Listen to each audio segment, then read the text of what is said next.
The Cindy mother was rising to one elbow, dabbing at the blood trickling from her temple. I'm all right, Heloise. Are you? Yes, I'm fine. Did we... Heloise looked up.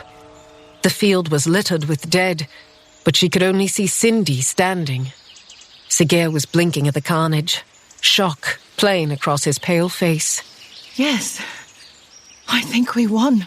Leila clambered to her feet. Georgi, did Annie It's all right, Mother. We got them all. Heloise jumped to her feet, ran to Sigurd. Are you all right? Did they hurt you? Sigurd gazed distractedly over the field, taking in all the dead. I can't believe you killed them all. They didn't hurt you? No, child. I'm quite all right. She threw her arms around his waist. Oh, I'm so glad. I thought you were dead. I thought I'd never see you again. She felt his fingers stroke her hair. Georgi was helping Leila to her feet, touching her face with a tenderness that Heloise had only seen among married people before. Get off, not the first knock on the head I've taken. I certainly hope you're well, villager. We lost good men here. Thank you. They didn't tie you. They didn't need to. I'm one old man in the company of young, trained warriors. They wouldn't have had any trouble running me down. We should get back. It won't take the Order long to start wondering why their scouts haven't returned. But first, we should clean up this mess. Honest, go back to the camp and fetch more help. We must bring our own dead back to send them on up the wheel and burn the enemies. And the machine, is it broken? Heloise reluctantly let Sigurd go and went to the machine. The metal around the engine canister was dented, but it seemed whole, and the seedstone bag was still drawn tightly shut. It doesn't look broken. Onis began signaling to the other knife dancers. We'll help you stand it up. There's no need. Heloise began climbing inside. If it still works, it will move as I do. I can stand it up myself.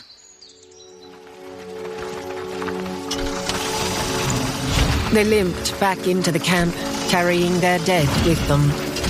Samson sat on the steps to Leila wagon, head in his hands. He stood when he saw Heloise, but didn't go to her. You're all right. Barnett stood beside him, arms folded.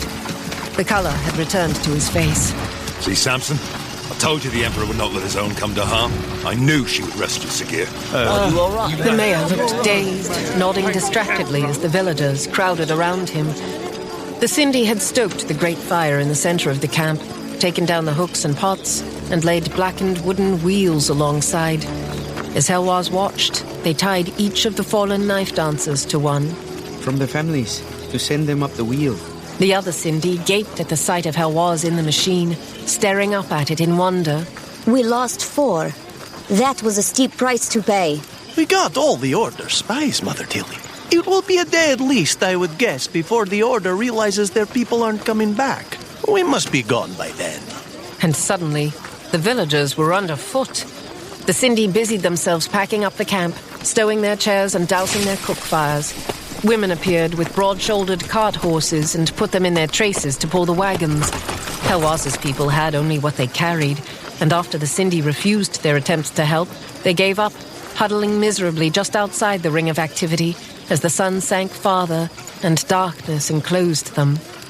The Cindy shot glares over their shoulders at the villagers as they worked, but none said anything.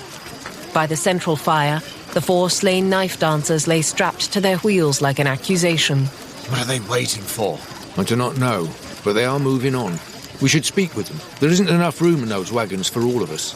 Heloise looked at the dead on their wheels, felt dread pricking at her stomach. I don't know that they want us to go with them.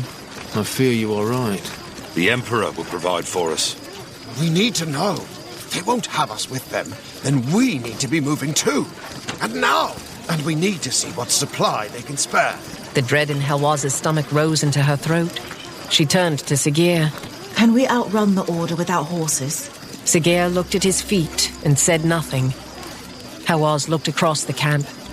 There were 16 knife dancers who had returned with her, and she counted at least another 20. You have seen the knife dance now. All Cindy boys are raised to it. They shouldn't leave. They don't have to.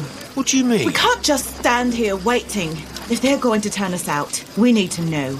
The Order is coming.